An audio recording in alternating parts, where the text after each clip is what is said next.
Assalamu alaikum. In today's presentation, I will be discussing with you, but rather sharing with you, seven very interesting tools that are essential for organization development. And these are developed by McKinsey's, and they are called as McKinsey's 7S framework. McKinsey is a very large consulting company. It's a very famous consulting company, another very old consulting company. It started in 1926, and it was developed by or initiated by University of Chicago's professor. So it gives a lots of advice to worldwide corporations, governments, and other sectors, and on lots of issues like on organization development, on cultural management, on change, on finances, and it's a whole 360-degree kind of a consulting firm, and you can know more about it by googling it and knowing more about these companies. And these are big consulting companies. Like there are other big consulting companies also, like Boston Consulting Group is also one very huge consulting group which provides lots of consulting on lots of topics. Not only they are not only dedicated to one area, but provides it on a whole lot of spectrum to the organizational for organization development. This particular presentation is based on their 7S framework, which is by 7S. It means that there will be 7 S's in it. Every word will be starting with an S. So it is a technique basically to make it more convenient for people to understand, to remember all the stuff, and to practice it also in a better manner.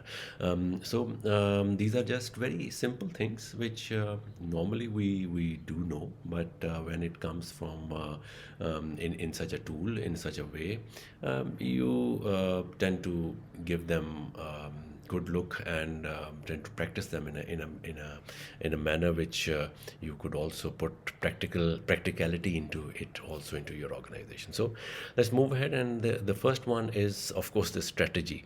Unless there is a strategy, we all know that, all those who are working into the corporate sector specifically, and in general in any other sector, in the public sector, or for that matter, they are doing some of their own work, or managing a family, or managing a course, or managing an institute or an education institute.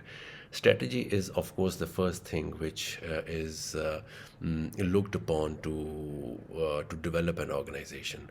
If there is no strategy, if you do not know what are you going to do now, in 6 months, in 1 year, and how you are going to do it, what are the requirements for that particular area. If, for example, you have to hire a good bunch of people, or you need to start a good project, what would be the end result of that project? What would be, how you would be taking care of the finances of that project, how you would be taking care of the people of that project, how you would be simple things, that what furniture you would be bringing in, or maybe what kind of skills that you would be bringing into the organization, and in, let's say, in next 1 year or 2 years or 3 years, what market you would be tapping into, and what kind of growth or profits that you are going to get into. So that's basically the strategy, and the whole lot stuff of the strategy is it's a huge world in itself.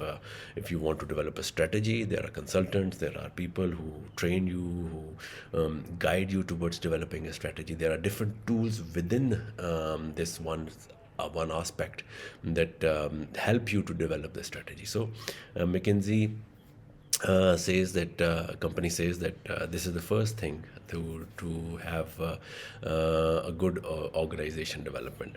Second is the shared values. If you want to develop an organization, the the best organization, the second organization development tool is to have shared values.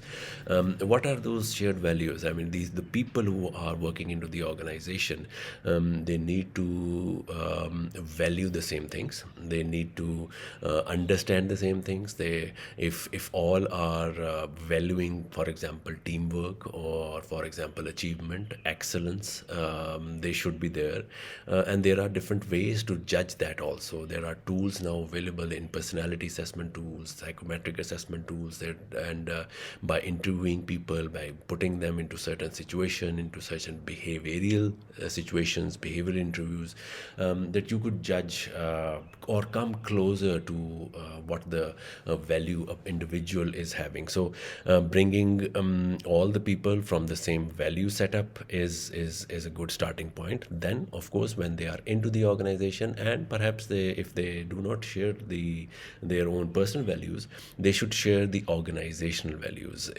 Or everyone should be valuing the same thing, everyone should be focusing on the same thing, everyone should be targeting their initiatives, their activities towards the same thing. So that's basically a very brief or surface kind of a things of what the shared values are. But yes, of course, there are, if you go into the details of this, there are a lot of things that you can look into, how the shared values help the organization, what are the shared values, and how the shared values help the organization to grow. I've seen organizations to tumble because of everyone is doing his or her own thing, and they are not being focused on one thing.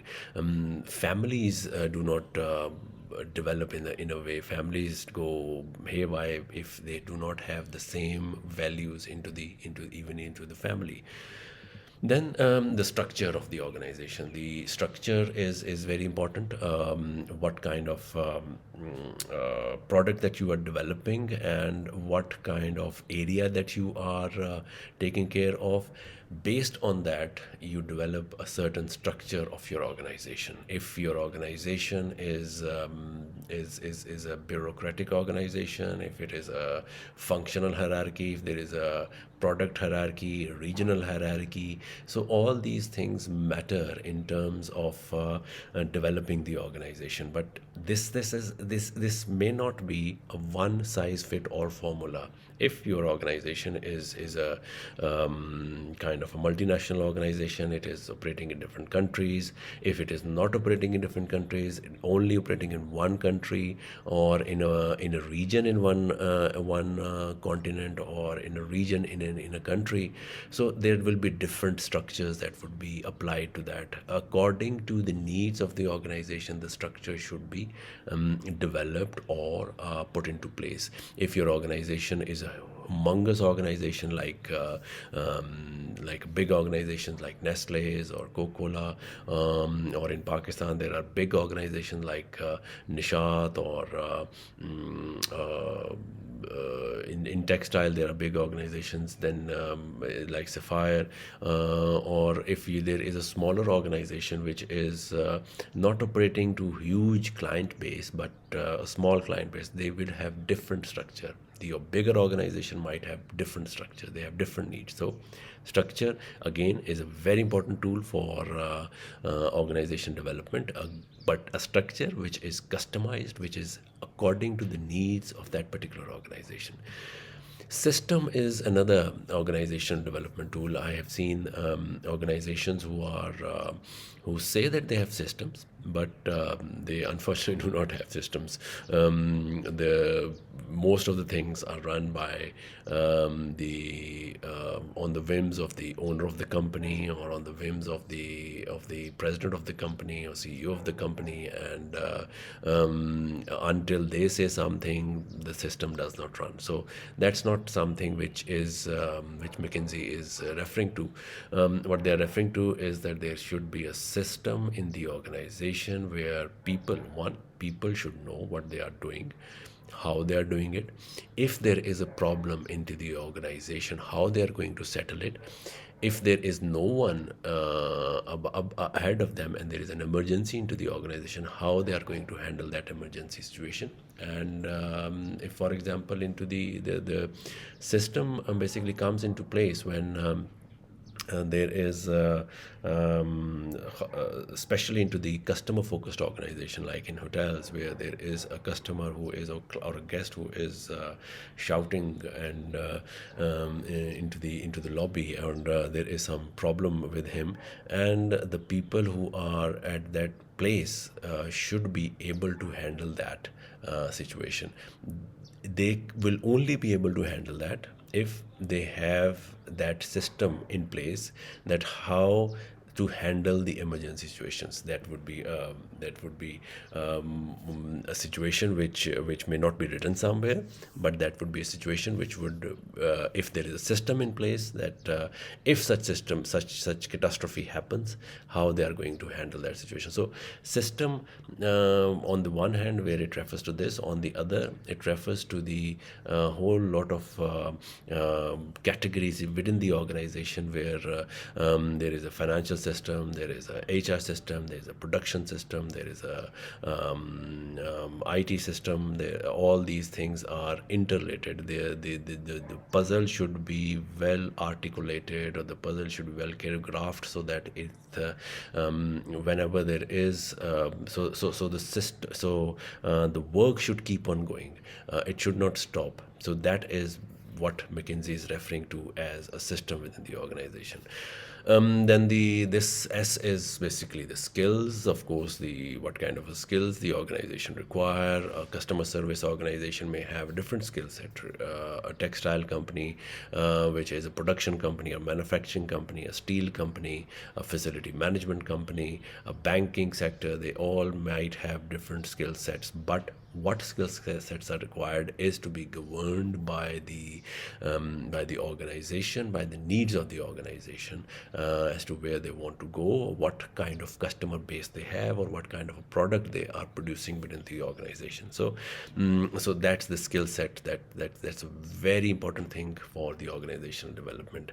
Staff, of course, what kind of a staff they have, the kind of ethnicity within the staff, the kind of background, the diversity into the organization, the gender diversity into the organization, the skill-based diversity into the organization, the regional diversity into the organization, the skills of the staff, the competencies of the staff, the behaviors of the staff, the attitude of the staff, the leadership capabilities of the staff, the emotional intelligence of the staff. Everything that matters is basically that's the key within the organization. Although everything what these 7S's are explaining is a key, but since I'm into human resources, so I always prefer this thing to as this S, the staff S, is a very important key, which handles lots of other stuff also within the organization. Then at the end, the seventh is the style of leadership, which is the seventh S. The style of leadership is critical within the organization. They say that tone at the top determines how the organization is going ahead, how the whole setup is moving ahead. So the style of leadership, if it is a charismatic style, they would have different